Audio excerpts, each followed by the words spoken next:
আশা করি তোমরা সবাই ভালো আছো। তোমার চ্যানেলে তোমাদের সবাইকে স্বাগতম। তো এই মুহূর্তে একটা গুরুত্বপূর্ণ আপডেট তথ্য তোমাদের সামনে দিতে চলেছি, যেটা হচ্ছে মাধ্যমিক 2026 পরীক্ষার রেজাল্ট সংক্রান্ত এবং উচ্চ মাধ্যমিক 2026 পরীক্ষার যেটা ফোর্থ সেমিস্টার পরীক্ষা হলো সেই পরীক্ষার রেজাল্ট সংক্রান্ত একটা গুরুত্বপূর্ণ আপডেট রয়েছে।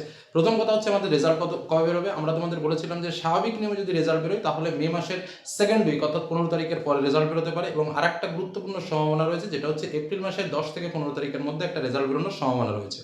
এবার কথা হচ্ছে রেজাল্ট কিন্তু এই মুহূর্তে সম্পূর্ণরূপে প্রস্তুত, সেটা মাধ্যমিকের আগেই বলেছিলাম। আর উচ্চ মাধ্যমিক এই সপ্তাহে কিন্তু মোটামুটি রেজাল্টের যে কারিকুলামগুলো ছিল সেগুলো সমস্ত খাতা দেখা বলতে পারো বা নাম্বার এন্ট্রি বিষয় বলতে পারো, এই যে সমস্ত প্রকার বিষয়গুলো রয়েছে সমস্ত প্রক্রিয়া কিন্তু কমপ্লিট হয়ে গেছে। এখন যেটা বাদ বাকি কাজ সেটা হচ্ছে কি না, শুধুমাত্র ডেট ডিক্লারেশন হওয়ার পরে কিন্তু স্বাভাবিকভাবে প্রিন্ট আউট করে তোমাদের হাতে রেজাল্টটা দিয়ে দেওয়া হবে। এইবার কথা হচ্ছে যে এই সামগ্রিক প্রক্রিয়া শেষ করতে বা মার্কশিট প্রস্তুত করতে, যেটা যদি আমরা সংক্ষেপে বলি, সেটা করতে হাইয়েস্ট এক সপ্তাহ মতো লাগতে পারে। তার মানে আমাদের এপ্রিল মাসের প্রথম সপ্তাহের মধ্যে কিন্তু রেজাল্ট সম্পূর্ণরূপে প্রস্তুত। এবার কথা হচ্ছে, যেহেতু তোমরা সবাই জানো যে এই মুহূর্তে একটা বিরাট বড় দামামা চলছে, সেটা হচ্ছে ভোট দামামা। তো এই ভোট দামামার মধ্যে রেজাল্ট বের করবে কি করবে না সেটা নিয়ে কিন্তু একটা সংশয় থাকছে। তার প্রধানত দুটো কারণ রয়েছে। একটা কারণ হচ্ছে এই ভোটের মধ্যে তার একটা এফেক্ট পড়তে পারে, কখনো বা সেটা পজিটিভ এফেক্ট যেতে পারে, আবার কখনো বা নেগেটিভ এফেক্টও যেতে পারে। এবার এই জায়গায় দাঁড়িয়ে এই মুহূর্তে রেজাল্ট বের করবে কিনা সেটা নিয়ে একটা সংশয় থাকছে, এক নম্বর কথা। দ্বিতীয় নম্বর কথা হচ্ছে, আমরা যদি এই মুহূর্তে রেজাল্ট না বের করি, অর্থাৎ এপ্রিল মাসের 15 তারিখের মধ্যে যদি রেজাল্ট না বের করা হয়, তাহলে কিন্তু পুরো এক মাস আমাদের রেজাল্ট পিছিয়ে যেতে পারে।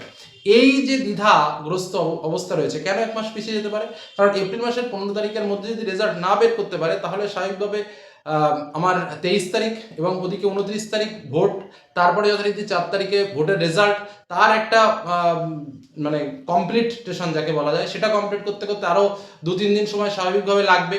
এবার সেই জায়গা দাঁড়িয়ে কিন্তু 10 তারিখ অর্থাৎ মে মাসের 10 তারিখ নর্মালি কিন্তু ক্রস হয়ে যাচ্ছে, যে কারণে কিন্তু মিডিলে এই এক মাস কিন্তু রেজাল্ট বেরোতে পারবে না, আবার সেই মে মাসের সেকেন্ড উইকে গিয়ে রেজাল্ট দিতে হবে।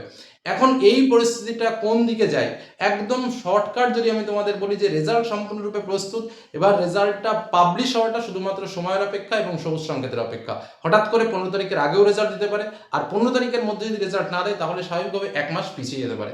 পারফেক্টলি ডেট এখনো পর্যন্ত ক্লিয়ার নেই। গভর্নমেন্ট নোটিফিকেশন বের করলেই আমরা কিন্তু পারফেক্ট তথ্যটা পাবো। তার আগে শুধু এটুকুই আমাদের কাছে তথ্য রয়েছে, দুটো ডেটের তথ্য রয়েছে। একটা হচ্ছে 15 তারিখের আগে, মানে সেকেন্ড উইকে আমাদের এপ্রিল মাসের, আর একটা হচ্ছে যথারীতি মে মাসের সেকেন্ড উইকে।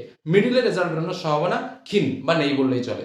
এবার যাবো আমরা পরবর্তী কথায়। যেহেতু আমরা তোমাদের বললাম যে আমাদের রেজাল্ট সম্পূর্ণ প্রস্তুত হয়ে গেছে, মার্কস সম্পূর্ণ রেডি হয়ে গেছে, তাহলে আমাদের রেজাল্ট এবার কেমন হতে চলেছে। প্রথম কথা বলি, রেজাল্ট স্বাভাবিক নিয়মে যদি আমি বলি, আগের বছরের তুলনা করে যদি আমি দেখি, উচ্চ মাধ্যমিকের রেজাল্ট আগের থেকে এবার রেজাল্ট খুব একটা স্ট্যান্ডার্ড হবে না।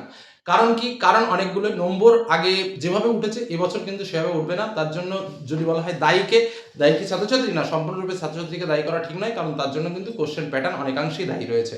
কারণ সেম টাইপের কোশ্চেন প্যাটার্ন হয়নি, কোশ্চেন প্যাটার্নের মার্ক ব্রেকিং অনেক বেড়েছে, ছাত্রছাত্রীদের অনেক বেশি পরিমাণে পড়তে হয়েছে, কমনের অনেক অনেক ঘাটতি ছিল। হ্যাঁ, তারপরে থার্ড সেমিস্টার পরীক্ষায় প্রথম পরীক্ষা যেহেতু ছাত্রছাত্রীরা অতটা ক্যালকুলেশন করে উঠতে পারেনি, বুঝে উঠতে পারেনি, বা অনেক ছাত্রছাত্রী আবার দেখা যাচ্ছে যে এক্ষেত্রে মানে অ্যান্সার রাইট টাইমের একটা সমস্যা ছিল, সেই টাইম ম্যানেজমেন্টের মধ্যে কমপ্লিট করতে পারেনি, অনেক অনেক অনেক অনেক সমস্যা কিন্তু রয়েছে। এবং ওভারঅল এর আগের পরীক্ষাতে যেভাবে নম্বর উঠেছে, বিভিন্ন শিক্ষকেরা খাতা দেখেছেন, তাদের সঙ্গে কথা বলে দেখেছি, বিশেষ করে উচ্চ মাধ্যমিকের সায়েন্স গ্রুপের অবস্থা সবচেয়ে খারাপ। তার মধ্যে ফিজিক্যাল মানে ফিজিক্স রয়েছে, তার মধ্যে কেমিস্ট্রি রয়েছে, আর ইংরেজি। বিশেষ করে সায়েন্স গ্রুপের অবস্থা সব থেকে খারাপ। আর আর্টস গ্রুপের মধ্যে অ্যাকচুয়ালি বলবো না, ল্যাঙ্গুয়েজ গ্রুপের মধ্যে ইংরেজির অবস্থা খারাপ। বাদ বাকি যে নর্মাল সাবজেক্টগুলো রয়েছে সেগুলোর অবস্থা খারাপ বলবো না, সেগুলো যথেষ্ট স্ট্যান্ডার্ড জায়গায় আছে এবং ভালো ছেলেমেয়েরাই পাস করেছে। বরঞ্চ কম্পিউটার অ্যাপ্লিকেশনে কিছু ছাত্রছাত্রী ফেল হয়েছে, এরকম শিক্ষকদের মুখে শুনছিলাম বা স্যাররা আমাদের বলছিলেন। তো এইরকম একটা জায়গায় দাঁড়িয়ে আছে। তো ওভারঅল ক্যালকুলেশন করে আমরা দেখেছি যে উচ্চ মাধ্যমিকের ক্ষেত্রে কিন্তু আমাদের 90%-এর কাছাকাছি কিন্তু তাও পাশের হারটা থাকবে। আর মাধ্যমিকের ক্ষেত্রে কিন্তু সেই পাশের হারটা কিন্তু অতটা থাকবে না, সেখানে কিন্তু 85 থেকে 86%-এর কাছাকাছি কিন্তু পাশের হার নেমে যেতে পারে। এবার কথা হচ্ছে আরেকটা বিষয়, আমরা বললাম পাশের হারটা আমরা বললাম, রেজাল্টটা আমরা বললাম, গ্রেজ মার্ক বিষয়ে আমরা এর আগেও বলেছি। দেখো, অনেক প্রশ্ন করে স্যার গ্রেজ মার্ক কত দেয়, আমরা একদম স্পষ্ট করে বলে দিয়েছি। উচ্চ মাধ্যমিকের ক্ষেত্রে যে সাবজেক্টগুলোতে আমাদের 40 মার্কের পরীক্ষা হয়েছে, স্বাভাবিকভাবে 12 মার্ক পেলে পাস, তারা যদি কেউ 9 পায় তাহলে সে পাস হয়ে যাবে।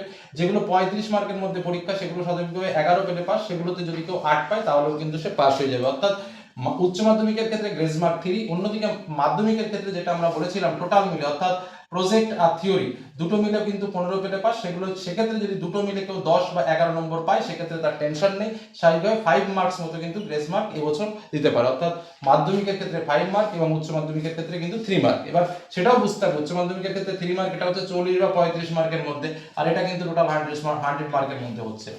আর প্রজেক্টের ক্ষেত্রে স্বাভাবিকভাবে উচ্চ মাধ্যমিকের যে বিষয়টা রয়েছে, তিনটে স্পেশাল পার্ট রয়েছে, অর্থাৎ থিওরিতে পাস করতে হবে, প্রজেক্টে পাস করতে হবে, এটা কিন্তু আলাদা আলাদা ভাগ।